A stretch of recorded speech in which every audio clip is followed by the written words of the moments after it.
Today, we did a lesson on narrative writing.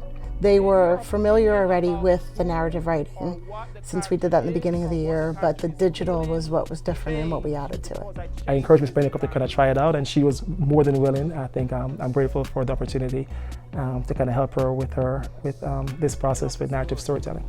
What do you think is happening right there in the exposition?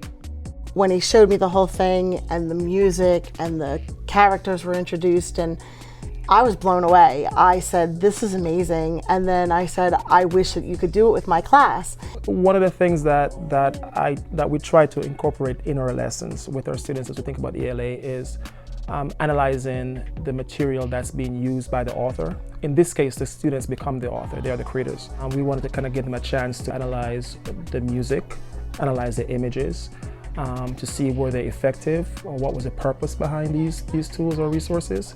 And then as they go through the process of creating their own, they're going to think back on the intent behind those tools or resources in creating their own stories, right? And we're going to show you some tools, some resources to enhance your storytelling. Adding the digital part of it also helps, not just with the critical thinking, with the higher order thinking, but adding the elements that need to be put in there so that the story becomes interesting, exciting. Why don't we take 2 minutes amongst your tables and talk about your ideas? I made sure that they knew that technology was important and here's how to use it safely, here's how to use it correctly. We want to be respectful of people's property, and we're going to search for things that have already been granted permission for us to use. Is that all right? That makes sense? This is a tool, it's a resource. It's not the end all be all of everything. It's meant to enhance the lesson. It doesn't replace the teacher. It doesn't replace the entire lesson. I'm also able to put what on the slide?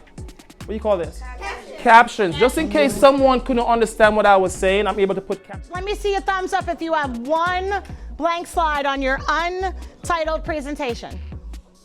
You're not trying to be better than the teacher next door. You're not trying to be better than the teacher at the next school. Like, we collaborate together for a reason, because you become stronger as a person and a teacher, and the end game is for the children. They've taken what I've learned from him to themselves so that they can apply it to each project that they do.